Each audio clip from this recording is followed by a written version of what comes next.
قناة الجزيرة والأخ اليمني عبد الرقيب اليافعي يواجه قناة الجزيرة بكامل طاقمها ومحطاتها العالمية في تحدي وجدوه رجل خارق في المعلومات الرياضية، واجتمع كامل طاقم الجزيرة ليوضعوا له أسئلة يعني يوقعوه في الخطأ، أسئلة لا يتقبلها لا عقل ولا منطق. حتى جوجل نفسه لو تكتب هذا الأسئلة ما بيجيب شيء. قام يسأله عن اسم حكم الراية ذي جس في الزاوية قبل 80 سنة، الزاوية اليمنى والزاوية اليسرى قبل 80 سنة، ايش اسمه وايش اسم عمته وايش اسم خالته وايش اسم المشجعين اللي كانوا في الملعب، وايش أسئلة ليست مهنية. أسخف مقابلة في التاريخ عملتها قناة الجزيرة مع الأخ، ورغم هذا كله أجاب على الأسئلة واحد خطأ بس. على جميع أبناء يافع من رجال ومال الأعمال خاصة واليمن عامة دعم هذا الرجل وتوفير له كامل بطاقات لحضور مباريات كأس العالم. ومثل ما يعني كرمتوا الشاعر ثابت عوض اليهري، فالأخ عبد الرقيب رفع راس كل يمني وألجم. أنا لا أفهم في كرة القدم، ولكني شاهدت يمني يقف بين كبار محللين العرب الكبار في عالم كرة القدم وألجمهم جميعا، واجتمعت عليه قنوات الخليج ليوقعوه في الخطأ، ولكنه ألجمهم.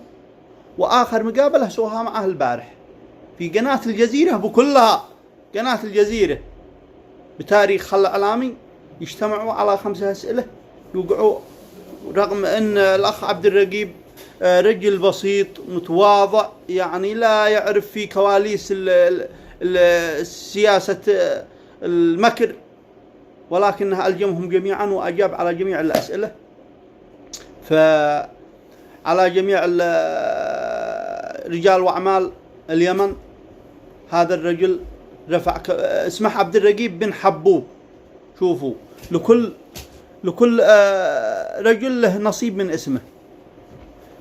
عبد الرقيب بن حبوب أصبح حبيب الملايين، اكتشفته كاميرا صحفي بالصدفة في قطر وأصبح حديث الملايين اليوم.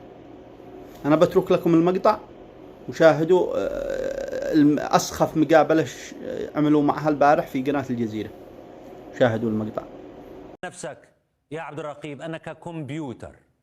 نعم صحيح؟ صحيح. طيب أنا أريد لك مني 5 أسئلة، هناك من كتبها لي لأنني لا أفهم بالرياضة.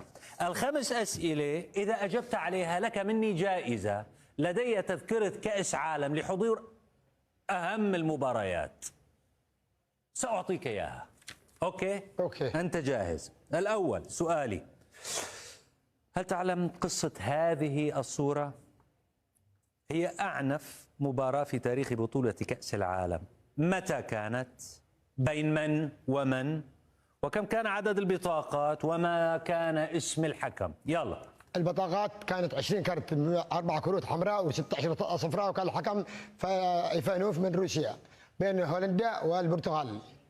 بين هولندا والبرتغال. نيذرلاندس عند البرتغال. جميل.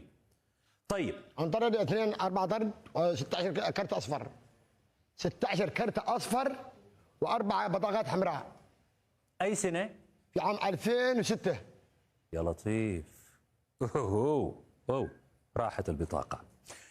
السؤال الثاني: تذكر لمسة اليد هذه؟ لمسة اليد من مارادونا التي أخرج بها الفريق الإنجليزي في سنة 86. طيب من كان الحكم؟ كان الحكم التونسي علي بن ناصر.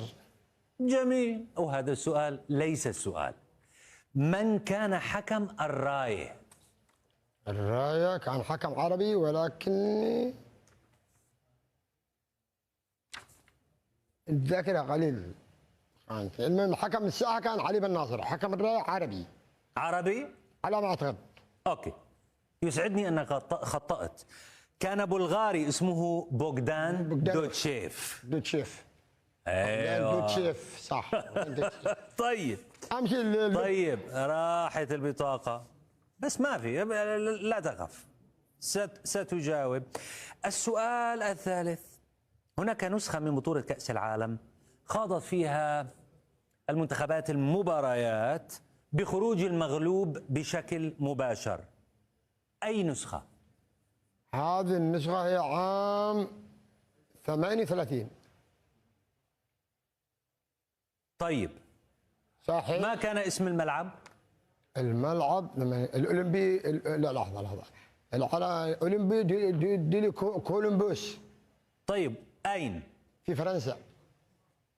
غلط. يسعدني أنك عم تغلط. عام لأنها عام 1934 في الأولمبيكو. لا في إيطاليا. في أولمبيكو في إيطاليا. بكير يا عبد الرقيب. أيوة. من هو أول منتخب عربي شارك في بطولة كأس العالم وأي سنة وأين؟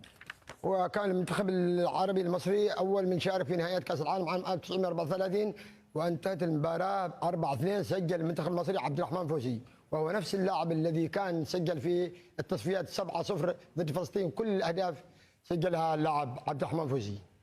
في أي دولة؟ في المباراة أقيمت في دولة، لحظة، ليست لم يلعبوا لا في مصر ولا في فلسطين، في بلغاريا أعتقد أو رومانيا. طيب اتذكر السؤال السابق. لا لحظة، في إيطاليا. إيطاليا؟ لا. يعني صح. يعني لك جائزة مني؟ لا، هذا يعود لك. 3 أسئلة صح. كم جاوب؟ 3 سؤالين بسؤالين.